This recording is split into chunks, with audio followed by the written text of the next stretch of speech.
ವಾರ ತಮ್ಮ big boss ಮನೆಯ ಜರ್ನಿ ಮುಗಿಸಿ ಮನೆಗೆ ಹೋಗಿರೋದು ಅವಿನಾಶ್ ಅವರು. ಸೊ ಹೌದು, ನಿಮ್ಗೆಲ್ಲ ಗೊತ್ತಿರೋ ಪ್ರಕಾರ ಈ ವಾರ ಡೇಂಜರ್ ಝೋನಲ್ಲಿ ಇರ್ತಾರೆ ಅಂತ ನಾವು ಹೇಳಿದ್ವಿ. ಅಂದರೆ ವೋಟಿಂಗ್ ಪೋಲ್ ರಿಸಲ್ಟ್ ಹೇಳಬೇಕಾದ್ರೆ ಡೇಂಜರ್ ಝೋನಲ್ಲಿ ಇರುವಂಥವ್ರು ಅವಿ ಅವರು ಕೂಡ ಒಬ್ಬರಾಗಿದ್ರು.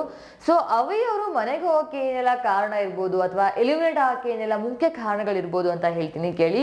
ಸೊ ಫಸ್ಟ್ ಥಿಂಗ್ ಏನಪ್ಪ ಅಂತಂದರೆ, ಒಂದು ಅವರು ವೈಲ್ಡ್ ಕಾರ್ಡ್ ಎಂಟ್ರಿಯಿಂದ ಬಂದಿರುವಂಥದ್ದು ಸಹ ಅವ್ರಿಗೆ ಕಾರಣ ಆಗಿರ್ಬೋದು. ಏನಂದರೆ ಫಸ್ಟಿಂದ ಬಂದುಬಿಟ್ಟಿದ್ರು ಅಂತಂದರೆ ಸ್ವಲ್ಪ ಅರ್ಥ ಮಾಡ್ಕೊಳ್ಳೋಕ್ಕೆ ಬಿಗ್ ಬಾಸ್ ಗೇಮ್ನ ಆಗಿರಲಿ ಅಥವಾ ಮನೆಯವ್ರನ್ನ ಆಗಿರಲಿ ಆಟದ ವೈಖರಿ ಆಗಿರಲಿ ಟೈಮ್ ಸಿಕ್ಕಿರೋದು. ಆದರೆ ಅನ್ಫಾರ್ಚುನೇಟ್ಲಿ ಲಕ್ಕೋ ಅಥವಾ ಬ್ಯಾಡ್ ಲಕ್ಕೋ ಗೊತ್ತಿಲ್ಲ, ಈ ವಾರ ಮನೆಯಿಂದ ಹೋಗೋಕ್ಕೆ ಅದು ಒಂದು ಕಾರಣ ಆಗಿರಬಹುದು. ಅದಲ್ಲದೆ ಈ ವಾರ ತುಂಬ ಚೆನ್ನಾಗಿ ಆಡಿದ್ರು. ಬಟ್ ಫಸ್ಟಿಗೆ ಬಂದಾಗ ಮಾವುತ ಅಂತೆಲ್ಲ ಹೇಳಿ ಅಂದರೆ ತುಂಬ ಸ್ಟ್ರಾಂಗ್ ಕಂಟೆಸ್ಟೆಂಟ್ ಇರ್ಬೋದು, ವಿನಯ್ ಅವ್ರಿಗೆ ಟಕ್ಕರ್ ಕೊಡೋಕೆ ಒಬ್ರು ಬಂದರು ಅಂತ ಎಲ್ಲ ಜನ ಕಾಯ್ತಾ ಇದ್ರು.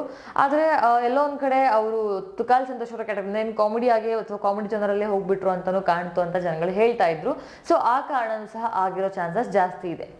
ಇನ್ನು ಆಟ ಅಂತ ಬಂದಾಗ ತುಂಬ ಸೀರಿಯಸ್ ಆಗಿ ಆಡಬೇಕು ಅಂತ ಹೋಗ್ತಿದ್ರು. ಆದರೆ ಆಟದಲ್ಲಿ ಅಷ್ಟು ಎಫರ್ಟ್ಸ್ ಕಾಣ್ತಿರ್ಲಿಲ್ಲ ಅಂತಲೂ ಜನ ಕಮೆಂಟ್ ಹಾಕ್ತಾ ಇದ್ರು. ಆ ಒಂದು ಕಾರಣನೂ ಸಹ ಅವಿನಾಶ್ ಅವರು ಮನೆಯಿಂದ ಹೊರಗಡೆ ಹೋಗೋಕ್ಕೆ ಕಾರಣ ಆಗಿರಬಹುದು.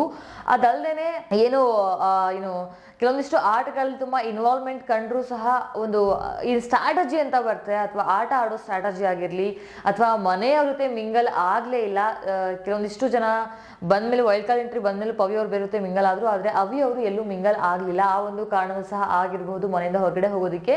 ಸೊ ಈ ಎಲ್ಲ ಕಾರಣಗಳು ಅವಿನಾಶ್ ಅವರು ಮನೆಯಿಂದ ಹೊರಗಡೆ ಹೋಗೋದಕ್ಕೆ ಕಾರಣ ಅನಿಸಿದ್ರೆ ನೀವು ಕಮೆಂಟ್ ಸೆಕ್ಷನಲ್ಲಿ ತಿಳಿಸಿ. ಆ್ಯಂಡ್ ನಿಮ್ಮ ಪ್ರಕಾರ ಯಾರು ಇರಬೇಕಾಗಿತ್ತು ಅಥವಾ ಹೋಗಿರೋದ್ರ ಬಗ್ಗೆ, ಅವಿನಾಶ್ ಅವರು ಮನೆಯಿಂದ ಹೊರಗಡೆ ಹೋಗಿರೋದ್ರ ಬಗ್ಗೆ, ಎಲಿಮಿನೇಟ್ ಆಗಿರೋದ್ರ ಬಗ್ಗೆ ನಿಮ್ಗೇನು ಅನಿಸುತ್ತೆ ಅಂತಲೂ ಸಹ ಕಮೆಂಟ್ ಮಾಡಿ ತಿಳಿಸಿ. ಈ ವಿಡಿಯೋ ಇಷ್ಟ ಆಗಿದ್ರೆ ಲೈಕ್ ಮಾಡಿ. ಆ್ಯಂಡ್ ಮುಂದಿನ ವಿಡಿಯೋಗೋಸ್ಕರ ಅಂದರೆ ಮುಂದಿನ ಅಪ್ಡೇಟ್ಸ್ಗೋಸ್ಕರ ನಮ್ಮ ಚಾನಲ್ನ ಸಬ್ಸ್ಕ್ರೈಬ್ ಮಾಡ್ಕೊಳ್ಳಿ. Thank you for watching.